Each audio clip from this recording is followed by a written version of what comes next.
Feliz y bendecido día, aprendiendo un curso de milagros. El secreto de la verdadera oración es olvidarte de las cosas que crees necesitar. Pedir algo específico es igual que ver el pecado primero y luego perdonarlo. Del mismo modo, al orar pasas por alto tus necesidades específicas, tal como las ves, y las dejas en manos de Dios. Ahí se convierten en los regalos que le haces, pues le dicen que no antepondrás otros dioses a Él, ni que quieres otro amor que el suyo. Este libro es un comienzo, no un final.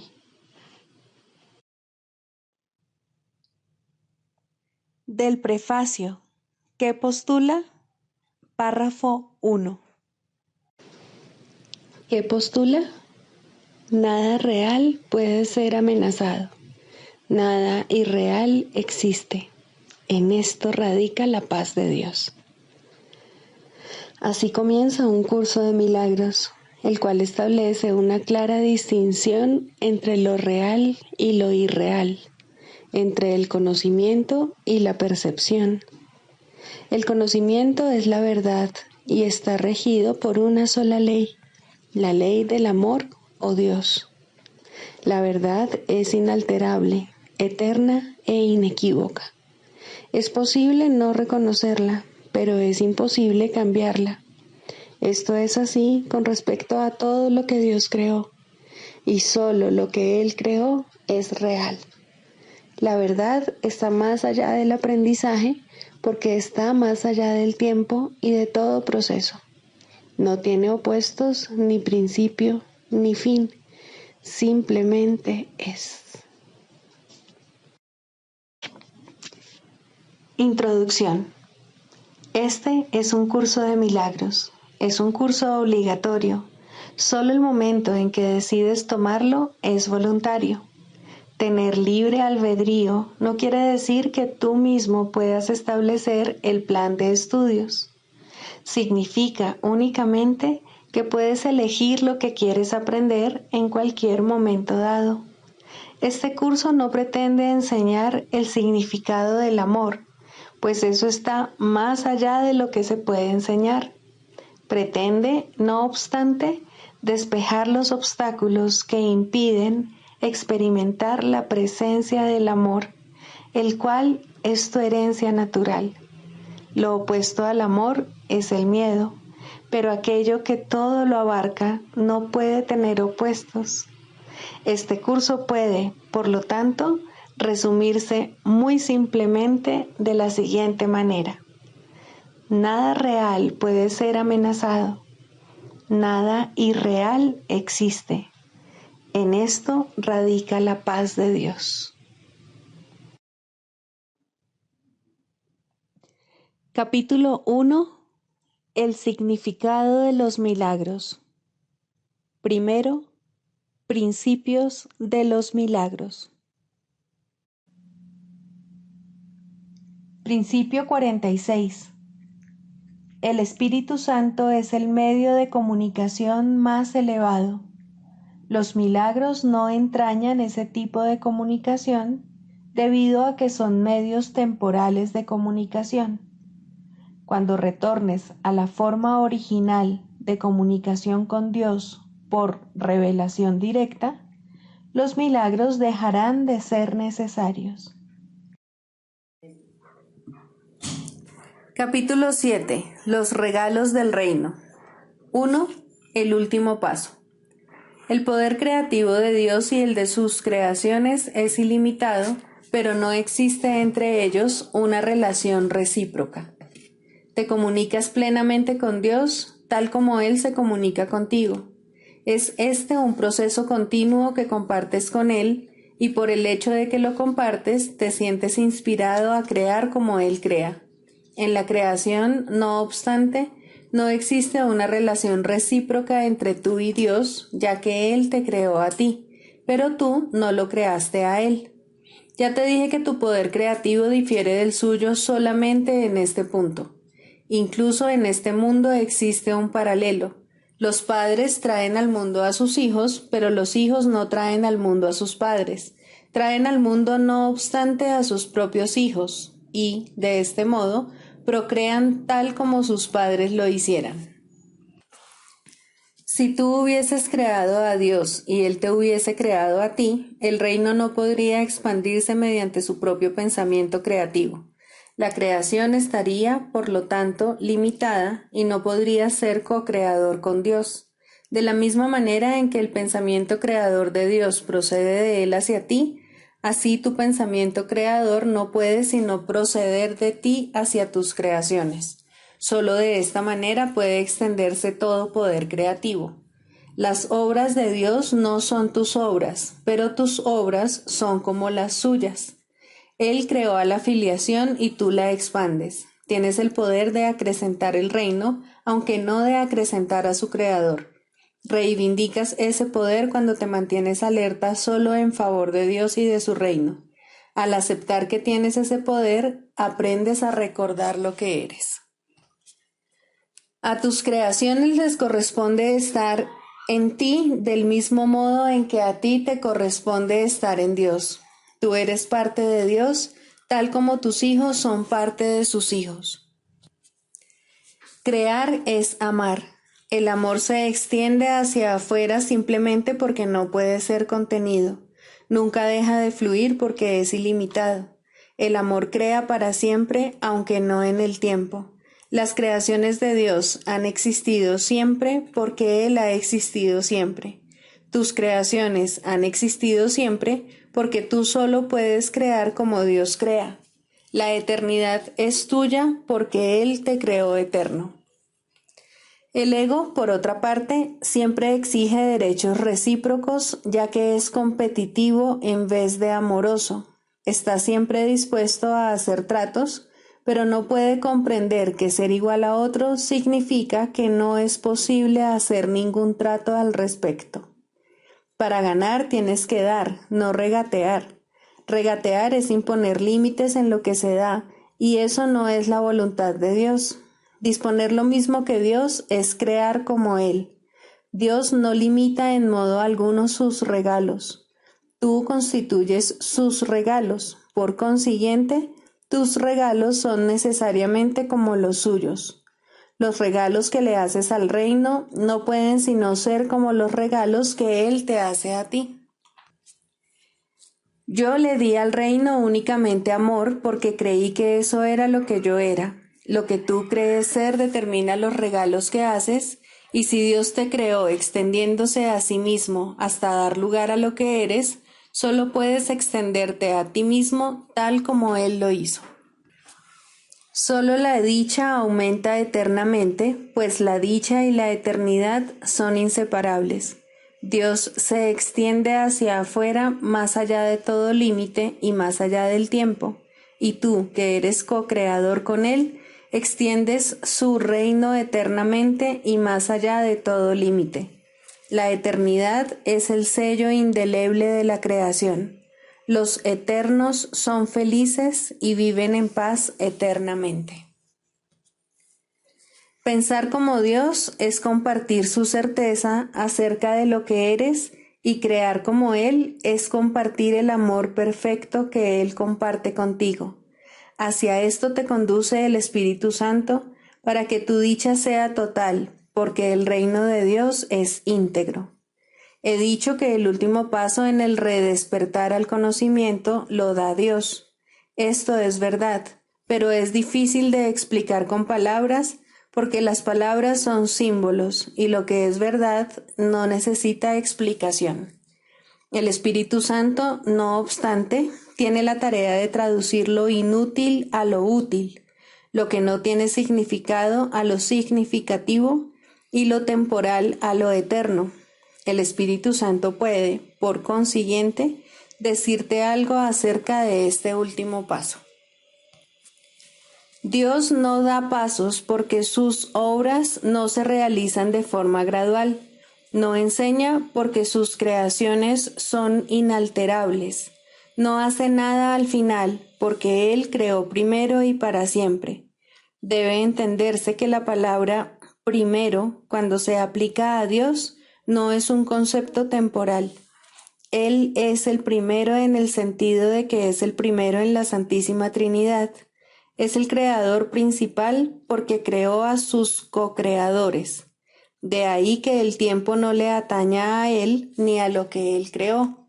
Por lo tanto, el último paso que Dios dará fue cierto al principio, es cierto ahora y será cierto eternamente. Lo que es eterno está siempre presente porque su ser es eternamente inmutable. No cambia al aumentar porque fue creado para expandirse eternamente. Si no percibes su expansión, significa que no sabes lo que es, ni tampoco quién lo creó. Dios no te revela esto porque nunca estuvo oculto. Su luz jamás estuvo velada porque su voluntad es compartirla. ¿Y cómo iba a ser posible que lo que se comparte plenamente se hubiese ocultado primero para luego ser revelado? Libro de ejercicios, lección 63. La luz del mundo le brinda paz a todas las mentes a través de mi perdón.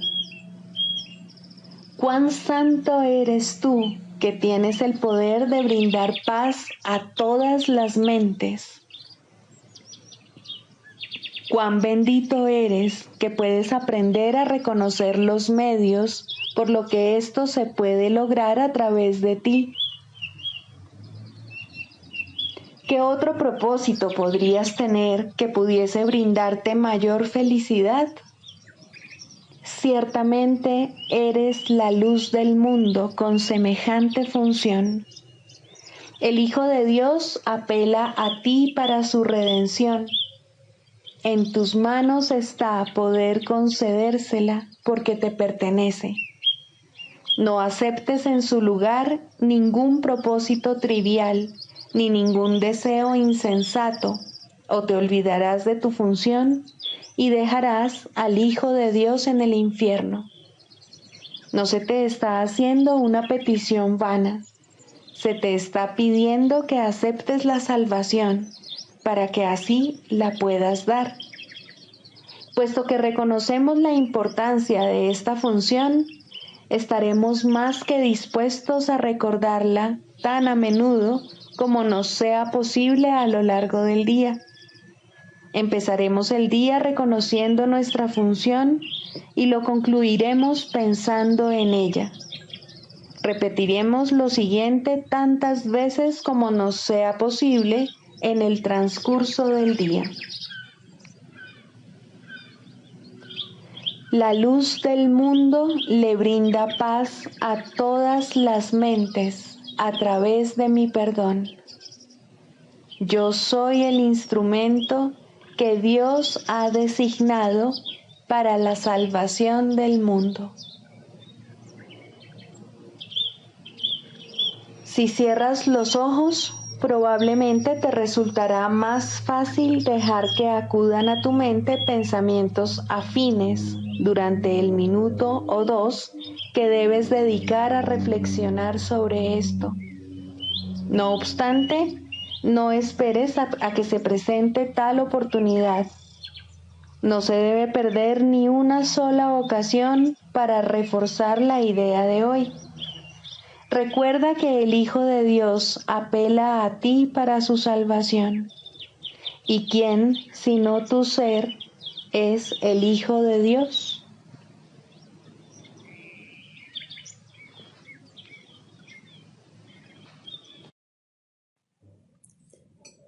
Manual para el maestro. 4. ¿Cuáles son las características de los maestros de Dios? Las características superficiales de los maestros de Dios no son en modo alguno similares. Si se les mira con los ojos del cuerpo, se observa que no hay parecido entre ellos, que vienen de ambientes totalmente distintos, que sus experiencias acerca del mundo varían enormemente y que sus personalidades externas son muy diversas.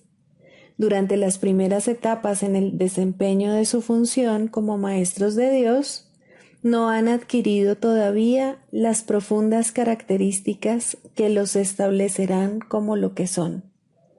Dios concede dones especiales a sus maestros, porque tienen un papel especial que desempeñar en su plan para la expiación. El que sean especiales es, por supuesto, una condición estrictamente temporal, establecida en el tiempo, a fin de que les lleve más allá de él. Estos dones especiales, nacidos de la relación santa hacia la que se encamina la situación de aprendizaje-enseñanza, se convierten en algo característico de todos los maestros de Dios que han progresado en su aprendizaje. Desde este punto de vista, todos son iguales. Cualquier diferencia entre los hijos de Dios es siempre temporal. Puede afirmarse, no obstante, que, en el tiempo, los maestros de Dios más avanzados poseen las siguientes características: confianza, honestidad, tolerancia, mansedumbre, júbilo, indefensión, generosidad, paciencia, fe y mentalidad abierta. Hoy haremos hincapié en la característica 4, la mansedumbre.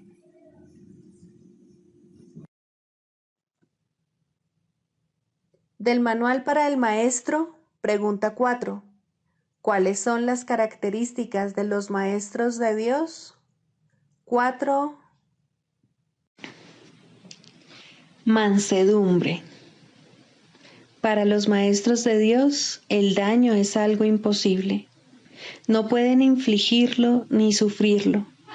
El daño es el resultado de juzgar. Es el acto deshonesto que sigue a un pensamiento deshonesto. Es un veredicto de culpabilidad contra un hermano y por ende contra uno mismo. Representa el fin de la paz y la negación del aprendizaje. Demuestra la ausencia del plan de aprendizaje de Dios y el hecho de haber sido sustituido por la demencia.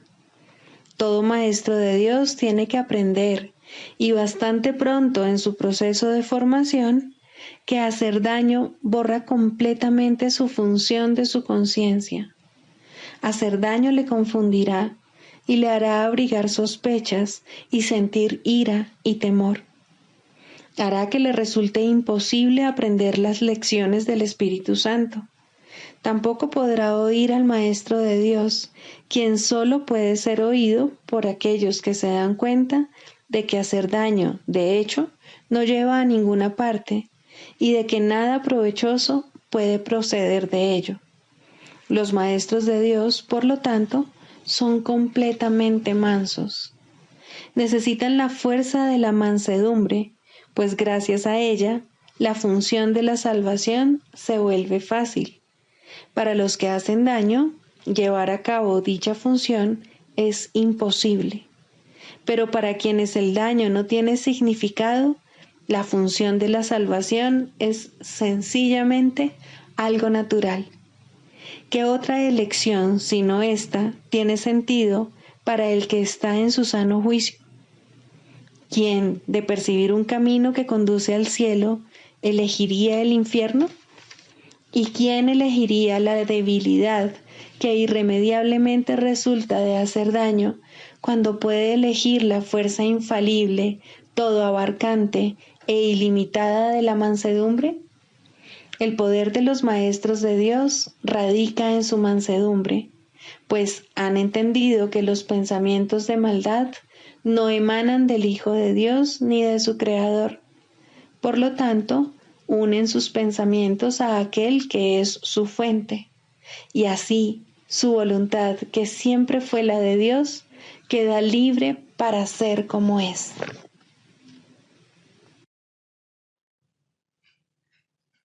Clarificación de términos. El ego, el milagro. Las ilusiones no perdurarán, su final es indudable y eso es lo único que es seguro en su mundo. Por eso es por lo que es el mundo del ego. ¿Qué es el ego? El ego no es más que un sueño de lo que en realidad eres, un pensamiento de que estás separado de tu creador y un deseo de ser lo que él no creó. El ego es un producto de la locura, no de la realidad. Es tan solo un nombre para lo innombrable, un símbolo de lo imposible, una elección de opciones que no existen. Le damos un nombre solo para que nos ayude a entender que no es más que un pensamiento ancestral según el cual aquello que se ha inventado es inmortal. Mas, ¿qué podría proceder de ello excepto un sueño que, al igual que todos los demás sueños, tan solo puede terminar en la muerte? ¿Qué es el ego? El ego no es nada, pero se manifiesta de tal forma que parece ser algo. En un mundo de formas no se puede negar al ego, pues solo él parece real. Mas, ¿podría el Hijo de Dios, tal como su Padre lo creó, morar en una forma o en un mundo de formas? Si alguien te pide que definas al ego y expliques cómo se originó, es porque cree que el ego es real e intenta, por definición, asegurarse de que su naturaleza ilusiva quede oculta tras las palabras que parecen otorgarle realidad. Ninguna definición que se haya hecho de una mentira puede hacer que ésta sea verdad, ni tampoco puede haber una verdad que las mentiras puedan realmente ocultar. La irrealidad del ego no se niega con palabras, ni su significado se vuelve claro por el hecho de que su naturaleza parezca tener una forma. ¿Quién puede definir lo indefinible? Sin embargo, incluso para esto hay una respuesta. No podemos formular realmente una definición de lo que es el ego, pero sí podemos decir lo que no es. Y esto lo podemos ver con perfecta claridad. Basándonos en eso, podemos deducir lo que es. Observa su opuesto y verás la única respuesta que tiene sentido. A lo opuesto al ego, desde cualquier punto de vista, origen, efectos y consecuencias, le llamamos milagro. En él encontramos todo lo que no tiene que ver con el ego en este mundo.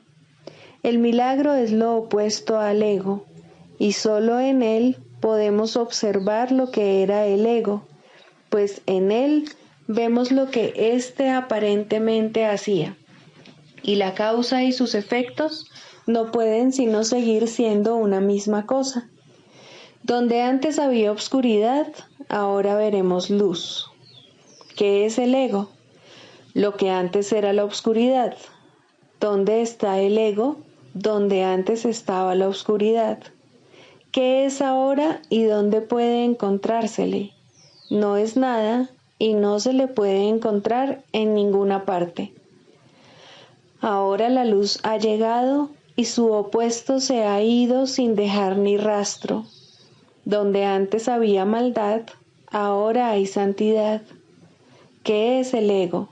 Lo que antes era maldad. ¿Dónde está el ego? En una pesadilla que solo parecía ser real mientras la estabas soñando. Donde antes había crucifixión, ahora está el Hijo de Dios. ¿Qué es el ego? ¿Quién tiene necesidad de preguntar? ¿Dónde está el ego? ¿Quién necesita ir en busca de ilusiones ahora que los sueños han desaparecido? ¿Qué es un milagro? Un milagro es un sueño también, pero si observas todos los aspectos de ese sueño, jamás volverás a dudar. Observa el bondadoso mundo que se extiende ante ti mientras caminas envuelto en mansedumbre. Observa a los ayudantes que encuentras a lo largo del camino que recorres, felices ante la certeza del cielo y la garantía de paz. Y observa también, por un instante, lo que por fin dejaste atrás y finalmente pasaste de largo. Esto es lo que era el ego, el odio cruel, la necesidad de venganza y los gritos de dolor, el miedo a la muerte y el deseo de matar, la ilusión de no tener hermanos y el yo que parecía estar solo en el universo. El milagro corrige este terrible error con respecto a ti mismo, con la misma dulzura con la que una madre amorosa adormece con su canto a su criatura. ¿No preferirías escuchar un canto así? ¿No contestaría ese canto todo lo que pensabas preguntar, haciendo incluso que la pregunta dejase de tener sentido?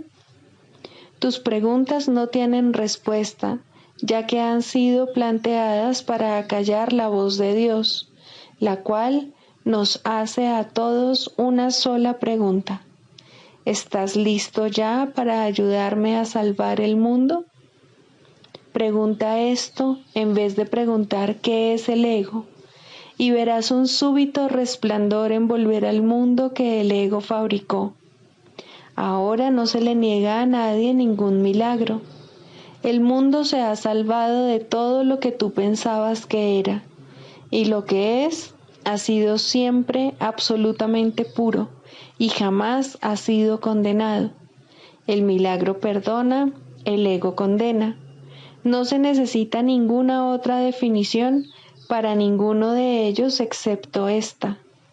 Mas, ¿qué definición podría ser más cierta o estar más a tono con lo que es la salvación? Con esto, el problema y la respuesta se llevan una al lado del otro, y al estar finalmente juntos, la elección es obvia. ¿Quién elegiría el infierno de reconocer que eso es lo que está eligiendo? ¿Y quién no seguiría adelante un poco más cuando le ha sido dado comprender que el camino es corto y que el cielo es su meta? Anexo Psicoterapia. Introducción.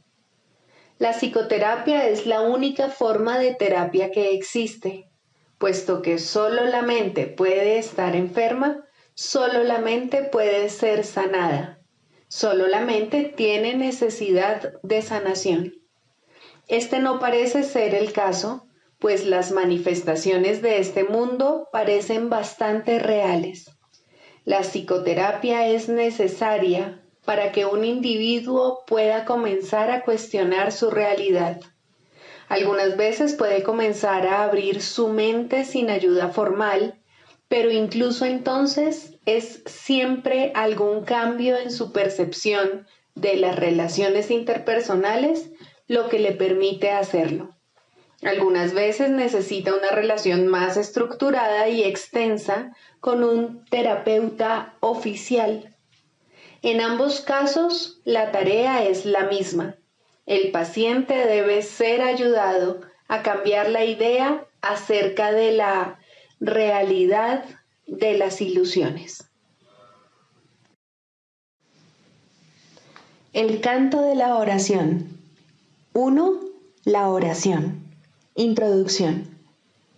La oración es el mayor regalo en el cual Dios bendijo a su Hijo cuando lo creó.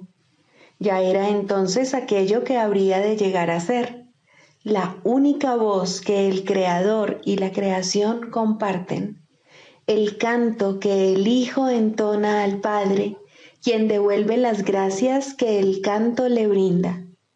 La armonía es perpetua, y perpetua es también la gozosa concordia de amor que eternamente ambos se profesan el uno al otro. Y de este modo se extiende la creación.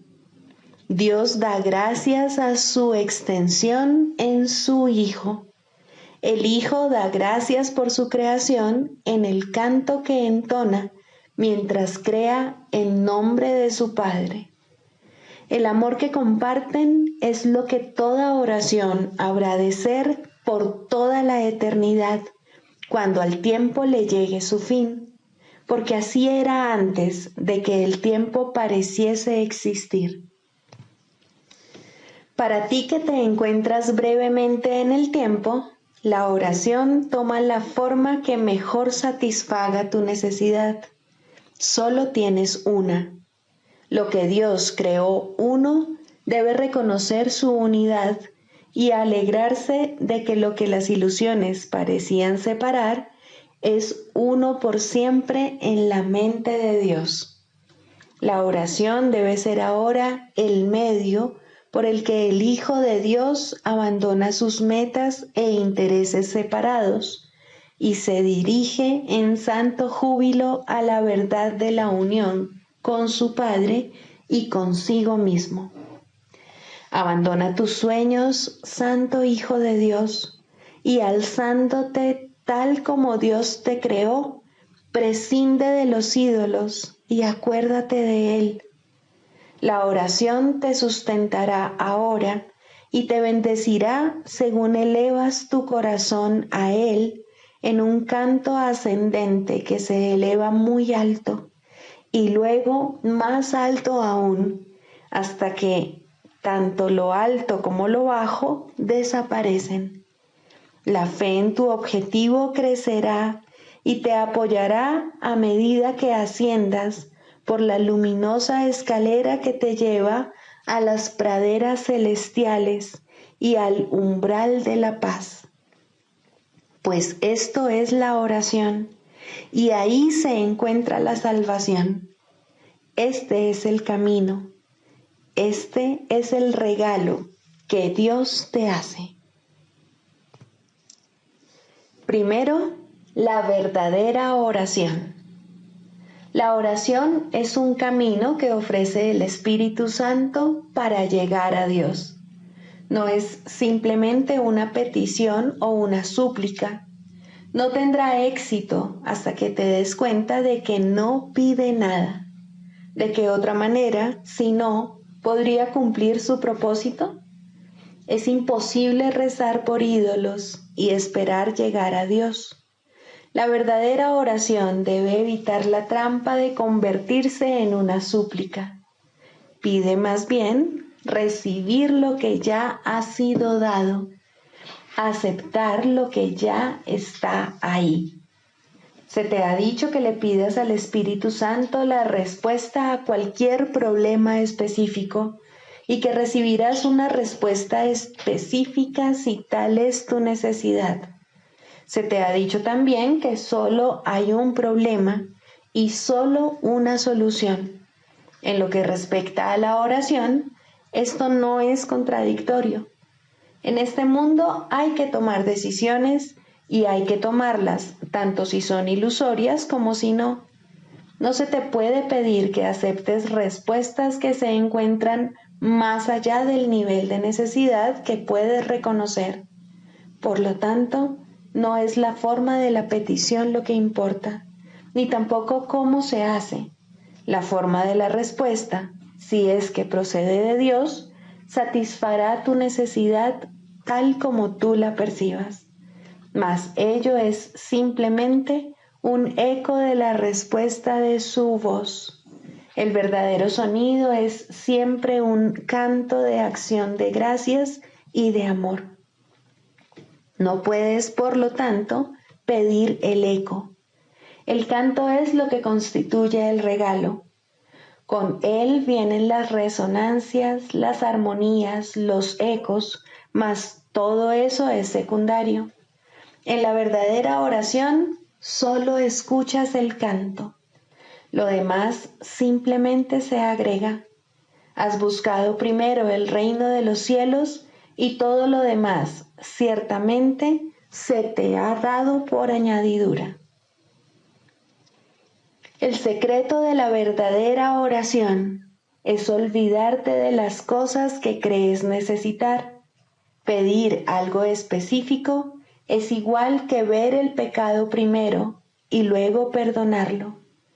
Del mismo modo, al orar, pasas por alto tus necesidades específicas tal como las ves y las dejas en manos de Dios. Ahí se convierten en los regalos que le haces, pues le dicen que no antepondrás otros dioses a Él, ni que quieres otro amor que el suyo. ¿Cuál otra podría ser su respuesta sino tu recuerdo de Él? ¿Puede esto cambiarse por un insignificante consejillo para un problema de apenas un instante de duración?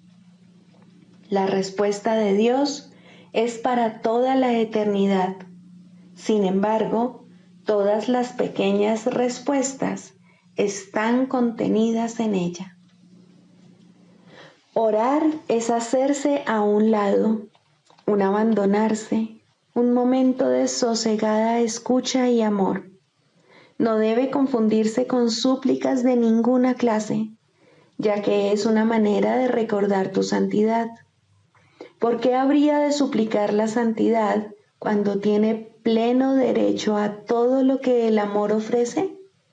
Y es al amor a donde vas cuando oras. La oración es una ofrenda, un renunciar a ti mismo para ser uno con el amor. No hay nada que pedir porque ya no hay nada más que desear. Esa nada se convierte en el altar de Dios y desaparece en Él. Este no es un nivel de oración que todo el mundo pueda alcanzar por ahora. Aquellos que aún no lo han conseguido necesitan que los ayudes con tus oraciones, porque su pedir no se basa todavía en la aceptación. El que alguien ayude con sus oraciones no significa que otro medie entre tú y Dios, pero sí significa que otro está a tu lado y te ayuda a elevarte hasta Él. Quien se ha dado cuenta de la bondad de Dios, ora sin temor, y el que ora sin temor no puede sino llegar hasta Él. Por lo tanto, también Él puede llegar hasta su Hijo, donde quiera que éste se encuentre, y cualquiera que sea la forma que parezca adoptar.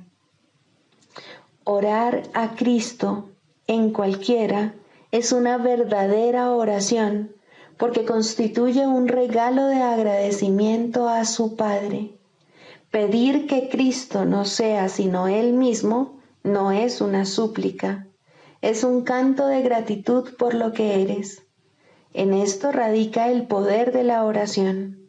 No pide nada y lo recibe todo. Esta oración puede ser compartida porque recibe por todos. Orar con alguien que sabe que esto es verdad es haber recibido respuesta. Tal vez la forma concreta de la solución a un problema específico se le ocurra a uno de vosotros, no importa a quién de los dos sea. Tal vez os llegue a ambos si estáis en una genuina armonía el uno con el otro. Mas vendrá porque os habéis dado cuenta de que Cristo habita en los dos. Esa es su única verdad.